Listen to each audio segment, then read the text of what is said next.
Jean-Baptiste, Muriel et Lydia sont à l'origine du Corona Book. Leur idée est née d'un besoin au niveau des enfants de comprendre la maladie du coronavirus et de leur permettre de se protéger.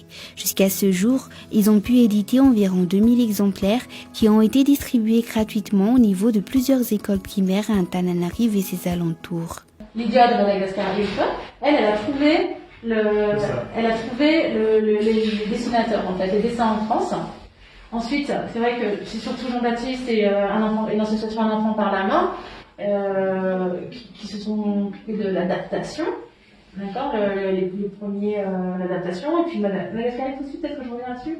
Madagascar et Un enfant par la main se sont occupés de la traduction malgache et de l'adaptation à Madagascar.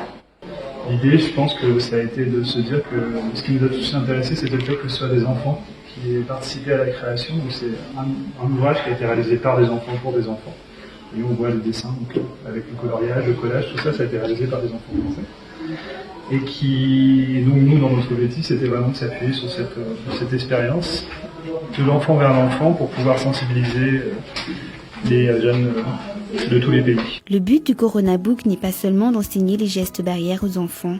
L'idée est également de leur permettre de sensibiliser leur entourage, dans leur famille, à ces gestes barrières.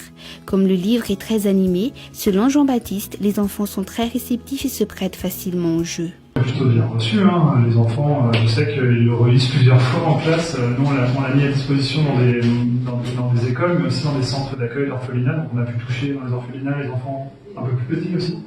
Contrairement aux écoles où là actuellement c'est que les 7e, mais je sais qu'ils sont tous avec leur Corona Book, ils le ramènent chez eux, ils le ramènent encore une fois à l'école, ils partagent les lectures, ils sont vraiment, encore une fois, c'est ce que disait Muriel, les enfants c'est la porte d'entrée.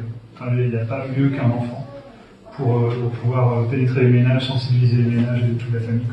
Ce livret éducatif a également été conçu pour être adapté au contexte de plusieurs pays. D'ailleurs, ses initiateurs sont actuellement en train de le traduire en plusieurs langues, dont l'anglais, l'allemand et l'espagnol, en vue d'une large distribution au niveau international. En fait, on a dû l'adapter au fur et à mesure. Au départ, on n'avait pas cette page-là sur le port du masque et et celui de gauche là, on n'avait pas le tutoriel du masque. Comment fabriquer soi-même son masque. On l'avait pas, mais au fur et à mesure, le port du masque est obligatoire à Madagascar. Du coup, on a rajouté ces deux pages-là au moment où les enfants devaient aller à l'école. Et on était encore en train de faire des retouches sur les livrets. Et donc, c'est Jean-Baptiste qui a dessiné cette partie-là. On pense être les premiers, et on est très content d'avoir pu le faire, dans cette vidéo, parce que je pense que c'est un vrai besoin.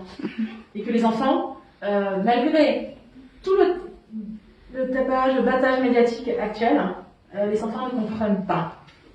Ils ne comprennent pas ce que c'est que la maladie. Et qu'il était important, que ce soit à Madagascar ou que ce soit dans d'autres pays d'Afrique ou partout dans le monde, absolument, d'expliquer aux enfants avec des dessins et des choses qui sont à leur portée, en fait. Voilà.